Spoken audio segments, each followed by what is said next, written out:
Welcome to Bridgeton Recycling Group talking about composting. Composting 101, or what we do with our week's worth of compost. So this is Donna Joss, this is Kate Fitzgerald, and I'm Maureen Harpel, and we brought our compostables to show you how to compost. So to start with, we collect everything in our kitchen. So we're in my kitchen right now, and we have my composting bin, we have Donna's bin, and we have a new one that I actually got at the dump store for $1. What you really want is something that won't smell when you keep your compostables. So that's going to be coffee grounds and potato peels and banana peels and anything that you want to put in it. If you want to take a quick look, here is kind of a gross mix of about 2 days, of my composting. So an old pancake and some tea and a tea bag and coffee grounds. Donna's is going to have another container inside, right, Donna? Yeah. And so in the summertime, starting in the spring, I collect coffee grounds in a separate container because I have a lot of blueberry bushes, and blueberries love coffee. So I take this and sprinkle it around and fertilize my blueberry plants with this. But then I've got my regular compost in these little containers, which I can put a lid on. I've got coffee filters and tea bags and banana peels. And what else have I got in here? More coffee filters. Some cuttings for my geraniums. And so I put, and onion peels. And I put them in here, and then this little thing has a charcoal filter in it. So with this lid on it, and then this is inside this container, it doesn't smell at all and it doesn't attract fruit flies. So it's really a closed container until I take it outside. And it looks pretty on your counter. It does. And It you don't looks have really to have pretty. anything I'm very fancy. envious of the one you got for $1. I know, $1 at the dump store was We're great. going to the dump store. Actually, like Exactly. a Tupperware container with a good snap-on lid works Absolutely. just as well. It And doesn't have a filter, but it's closed so that the odors Yeah. aren't gonna get into your kitchen and stink up your house or I would attract say bugs. even mine right now, which needs to be dumped desperately, that's not stinky at No, all. No, Okay. so the big no-nos would be not to put meat or fats Mhm. of any kind or dairy into your compost. That's what's gonna create an odor Right. And and attract animals Right. as well. So animals are not going to really come and look for your onion skins or your potato peelings. So probably our family dogs are the ones who are going to get They into our like my compost the compost. most. The banana peels. They Yeah, love. yeah. So, you put it in a place maybe where the dogs can't get to it, or I'll put some of mine in the chicken coop, which we can show you a little bit later as well. But if there's nothing's in there like macaroni and cheese, the dogs are not going to be getting into Right, it they so won't. much. They won't bother. No. And a little tiny bit of dairy or cheese is okay, but really small amounts. So if I had an old salad that had some cheese on it, I would still love throw that cheese. in. Yeah. So I would what have throw you that. got in yours, Kate? So mine is the usual collection, and I think people are going to have different amounts of compost. Like this is my husband and I, 2 people for a week. I think a lot of it's going to depend on how much, whether you're really busy and you eat a lot of prepared food, or whether you have a garden and you're putting up a lot of produce, or if you make from scratch a lot. Everybody's will vary a little bit, but for 2 people, this is 6 pounds Okay. that I've kept out of my trash. It's heavy. You wouldn't think that weighs 6 pounds. And if you figured, I think I figured out we have 25 households in Bridgeton. If every, 2-person family, and most families are more than 2 people, that would be 12,000 pounds that was kept out of the waste Of the solid in a waste. week. Wow, it's a lot. Per week. I heard on the radio the other day that 40% of the food that's produced in the United States goes to waste. 40%. It's a lot. And so they were saying, well, maybe you do sometimes have those strawberries that go bad before you can use them up. But if you compost, it's not wasted. You're recreating soil that can enhance the gardens that you have. Or you can take it to the transfer station Yeah. and add it to their compost pile. And it's not going So to it's not landfill. wasted and it's not going into the solid waste stream. And what I do is I give all my compost goes first to my chickens. And they turn it into And so fertilizer. I love never it. feel like I'm wasting No, because no. there's my chicken food. Yeah. So even if I have something left over that we missed in the refrigerator, some leftovers, Yeah. that's a common thing to happen, right? It goes out there to the chickens. And in that case, I can be a little bit more free with it. So I would put macaroni and cheese in the chicken coop Oh, 'cause because they would they'll love eat it. it. They would Sure. love it. Hmm. Yeah. Yeah. So slightly different, and of course, no animals are going to get in there into the chicken coop if I've made that coop tight enough, which I have. So other things that would go in there. So again, here's a Tupperware. So we don't need one of these fancy things to Exactly. compost in. So same thing, some leftovers, some plants. We had tulips in here, and we pulled off the dead leaves. So any of that can go in there out of your solid Your waste. coffee filters can as well if you use Yeah, I've got a bunch of compostable coffee filters Yes. and yes. paper towels, a few paper towels. We don't Yeah, use not very too many. heavy on paper towels, but Yeah. paper goods could go in there. We're smarter to use cloth napkins and cloth paper towels if possible. But if you're still using paper ones, that can certainly go in there as well. So that's pretty much what we do in the kitchen. Another way of composting is composting with chickens. This is probably the easiest way of composting that you can do, but you don't need chickens. I just want to kind of show you how easy this could be. So we basically take anything we didn't eat that could be eaten by the chickens, and they get it. They eat what they can. What they don't eat really kind of falls in and gets mixed right in here with the pine shavings. So here is a basket of leftovers.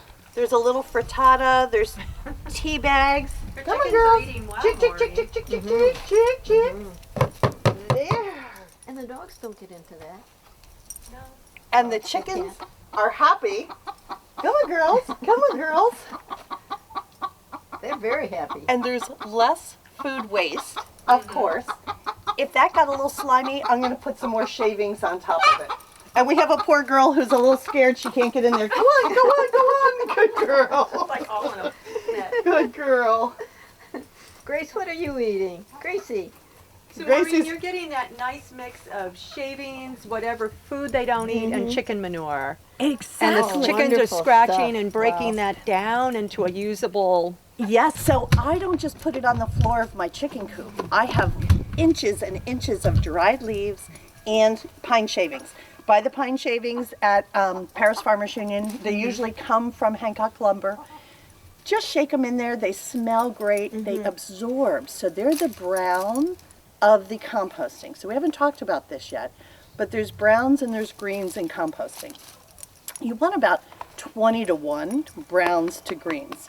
And if you read different places, it'll say different things, but that's kind of a nice balance. Chicken manure, especially fresh, is a green. So I want to absorb all that extra nitrogen, all that liquid, and it absorbs it and it starts working with all of those leftovers that are in there. So my tulip leaves and anything that the chickens don't eat will end up turning into soil again, and that will be on my garden. I put that on, I clean the chicken coop only twice a year with this deep litter system. It never smells. They just get another layer of shavings if they need to. And if you look in there, you can see there's some orange peels. Those won't break down super well, but eventually they will. And the girls are not always out here in the winter, of course. They have a little gate to go into their inner coop there, and they're very, very happy. Those frittatas were made just for you girls. And the potato peels are probably only going to kind of do a taste. Yeah. But they'll break down eventually. They will. Yeah. So easiest way of composting, and you get eggs. Here is another Thank you. method of composting. Thanks. So this is a, guys, what would you call this? A rotating Tumbler. tumbler, a compost tumbler. And so for this, you put in your greens and your browns. You close it up. Let me put some of these greens in. Oh, yeah, let's These put are some- from all my And you keep your dog out geranium- of there. indoor geranium plants that I'm cutting back. Excuse me, Gracie. Come on, Gracie. So these go in. These are greens. Really a nice bag of greens that I got from cutting my. And save some of them, and we'll show the other way of doing it as well. Okay. Perfect. And some tomato plant, one indoor tomato. Oh, you had a nice indoor tomato plant. Okay. We'll You want, so you want the greens, so the recipe for compost is browns to greens, 20 to 1, and we'll go over which ones those are. Water. You want it to be as damp as a wrung out sponge, and air. Thus, the tumbler. Because as we tumble that, we're mixing oxygen in. And so I should have taken my little watering can and add a little water to this. You did say water a couple of times. Yes. And there we go. So I now would it's do that tumbled. daily. And so that could have grass clippings, could be your green. A little chicken manure, guinea pig manure, if you had that, could be in there. No large animal manure such as dogs or cats. So you couldn't use that in there, could carry some pathogens, just doesn't break down well. But any of those little animals, that would be perfectly fine. I have some doves inside, I use their dove excrement could go in there easily. Water and air. Mix it up and magic happens. And the magic happens basically by bacterial action. So let's talk about how long it takes. So it really depends. If you are really aggressive and watching this pile and turning this pile frequently, you could get compost probably in as little as 2 months.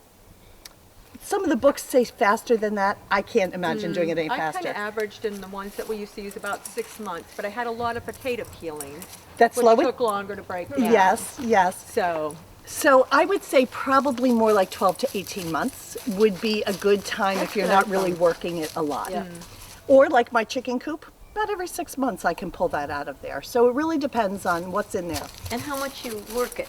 And how much you work If you let it. it just sit, then it'll just sit. Yeah. And it'll take a year or two to turn into soil, but it will eventually break down into really good, rich soil. And then you've got not compost, but garden soil, Yeah. potting soil. And so it's really like the leaf falls in the forest, it hits the ground, it starts being broken down right away. We're taking that action and we're kind of just making that work for us with our garden, with our waste. humanizing it. Yeah, we're humanizing it. Now we want to show you in a compost bin how we're going to layer those things to make this happen a little bit more. This is a 3-bin system that actually my husband and son-in-law just put together. Thank you, Bernie, and thank you, Jack, out of old pallets. Pallets are available in many places. You can go behind Hayes True Value. I think they'll sell them to you for $1 a piece. Paris Farmers Union may have some. If you go on Free Cycle or Craigslist, you can find them for free.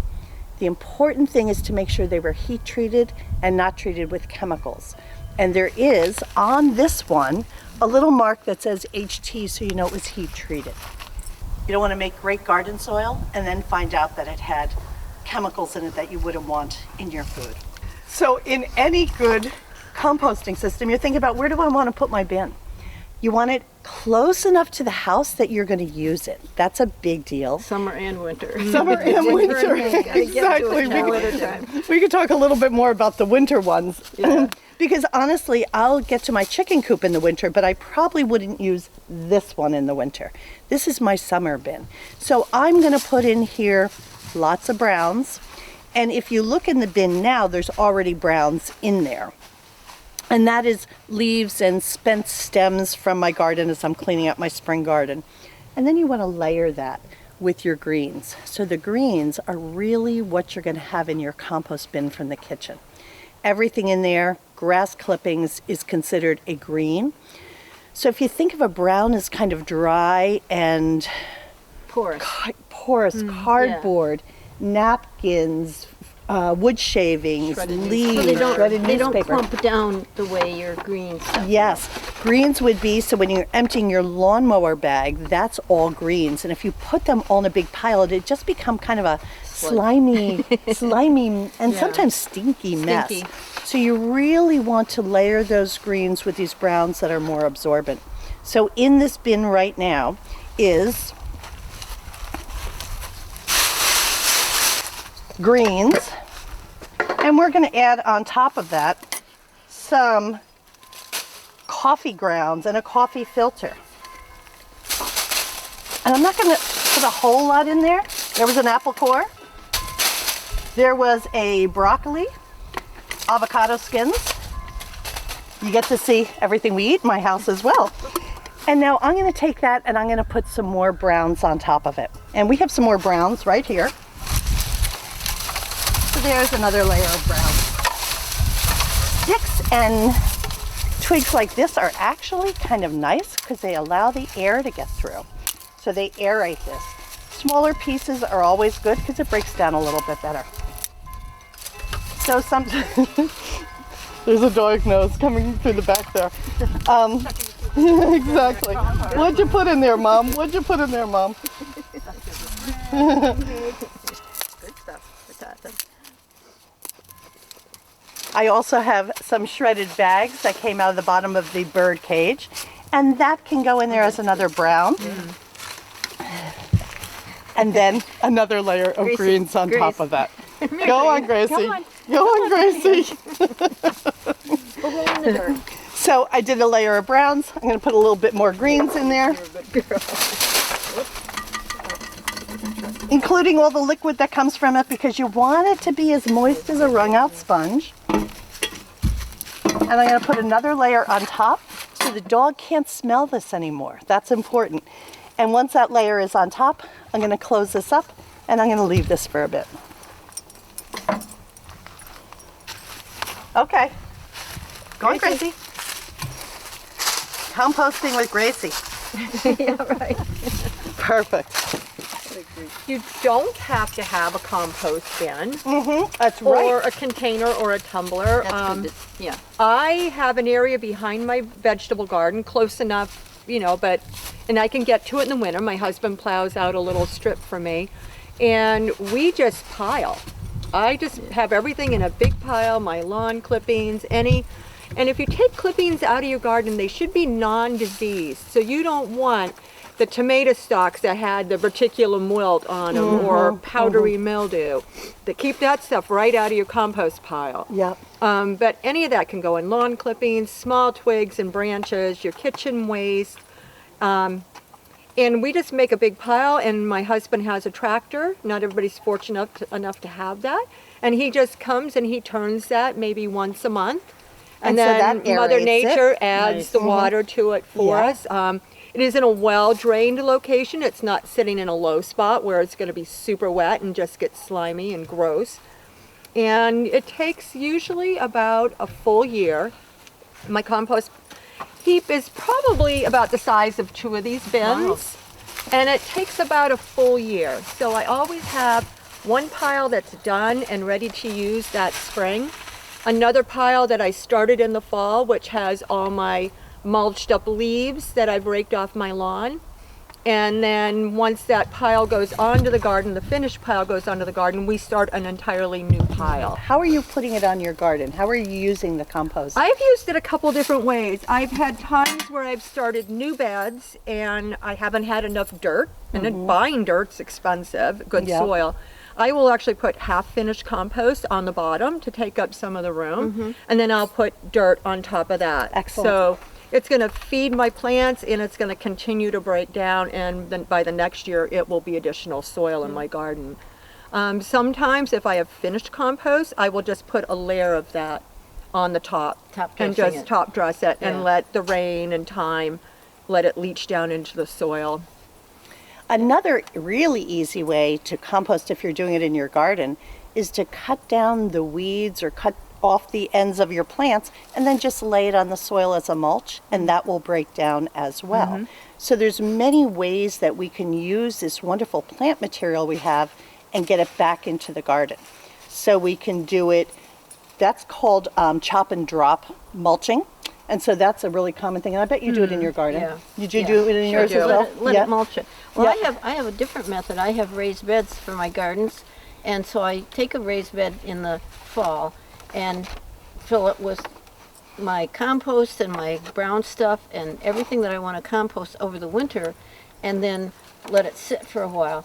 And eventually that becomes my next garden. Yeah. So it's got great dirt in it. It's got some seeds from the squash and tomatoes and stuff. So some stuff comes up that's might be a Some surprise. volunteers. But it's a great place to then start my tomatoes or my potatoes or my beans. And and then I moved to another raised bed, Yeah. and that's my next year's compost. That's so awesome. it's a pretty effortless way to do it. I don't really turn the compost very often. I might do it once a year, twice a year, and that's about it. That's a neat way to garden. And one of the additional benefits of using compost is it means you don't need to use synthetic fertilizers, Yeah. which do leave deposits, salt deposits in the earth. It's synthetic fertilizers, if you can avoid them, it's not good for your No, soil. it's not good for your soil. It's not good for the water table. It all leaches We could down. almost do a whole nother thing to talk to you all about why we use no-till gardening and why we use all these organic things in our garden. Yeah. Because what we really want to do is we want to feed those microbes in the soil. So mostly bacteria, but there's nematodes and there's parameciums. And what they secrete makes the soil a little sticky. So if you pick up a nice clump of soil, it kind of sticks together. And you want that. You don't want that sandy soil, and you don't want the clay soil. You want that beautiful loam Crumbly. that's in Yeah, between. crumbly. And it yeah. smells really The plant's healthy. roots love that stuff. And what it does to make the plant's roots love it is it makes the nutrients in the soil more accessible to the plant roots. And so when we use a Miracle Grow or any other industrial type fertilizer, it stops that process. And so the natural bacteria are either killed from the high salt content from those, or just not working anymore. And so you end up with soil that only will work if you put that in. So compost, plant material is the answer to growing what we want without spending a lot of money. Right, it's a money so what saver. what if you're not a gardener? Ah. Why would you want to good compost if you're question. not a gardener? So one way is give it to your friends who garden. So just a little a little thing there. So find a friend who has chickens or who likes to garden, and we would all love your garden waste because it's gold to us. Oh yeah. But you're also doing great things for the earth, right? So you're not taking those banana peels and putting them in our municipal solid waste where they are incinerated, which sounds like it would be great, but then those ashes at the very end of that process go to a landfill. Right. So we're doing the right thing for Right, the earth. reducing that. So I could take my compost to the transfer station and add it to the compost pile there, which eventually will become good compost for somebody to buy, right? That's right. Correct. How much is it a bag? Do you ever buy it there? I never did. I have never bought it there because I make my own. Do you? Right. I have not bought any for a long time either, but I want to say I don't think it's I don't much. even honestly think if I can say maybe 8 cents a pound. I think. Oh, okay. So maybe pretty, what it pretty was going inexpensive, for, good stuff that you but can get at the we probably want to transfer check station. that number. We should check that. Yeah, we should definitely check that number. And then the other thing that it really does is it decreases what you're carrying to the dump. It decreases kind of the stinkiness. So a 5-gallon bucket, the yogurt container, fill it with whatever you got. Coffee grounds, onion skins, put it all in there, put it in the freezer, or in the winter, put it on your back porch. And when you get a chance, take it to the dump or give it to a friend. A lot of gardeners who would love to have it. You know, I have dogs, so actually if I had gravy or leftover meat, it would go on the dog food. Yeah. But the chicken bones, they really do not belong in here. That would call raccoons, it might call rats, it might call fox. All kinds So of that might be critters. when you might get some animals, don't wanna because do that. otherwise we get no animals And in I this. have to say, I mean, I have that big open pile. I have had bears in my bird feeder. I have never had bears in my compost pile. There you go. Me too. And I have skunks up the road. I smell them when I go walking. I don't have skunks in my compost pile. yeah. The only thing I really get are some squirrels burying nuts and the crows. And I really don't mind the crows because they're Mother Nature's chickens. No, Yeah, yeah, it's yeah, big They get yeah. in and there they probably and add something yeah, too. they scratch. They make a little deposit wish in crows return would for hit the ours. food. Yeah. So Yeah. I live in a rural area. I just really have not had any problems with animals in my compost. And how about you, whatsoever. Donna? No. The only thing we've had in our compost are our dogs that jump the fence. I have a fence around mine, by the way, a wire fence. Yes. So it keeps little animals out, but our dog can jump the fence. But no, we have had no animals. I wish the crows would come because there's good stuff there and they could, help That's stir it right. up. No. And I live in an area that's quite rural as well, and there's really no animals in here. I mean, maybe the occasional chipmunk, but I really haven't seen anything. I don't even have the crows, and I wouldn't mind them. Right? Yeah, they're quite They're wonderful. fun. If you still have questions, you can reach out to us through the website, the Town of Bridgeton website. There's a Bridgeton Recycle Committee link, and you can reach out to us, and we're glad to answer questions. We're glad to go around and talk to people about composting, and we're pretty passionate about it because it's really good for the gardens, it's good for the earth, and it's good for our town. Yep.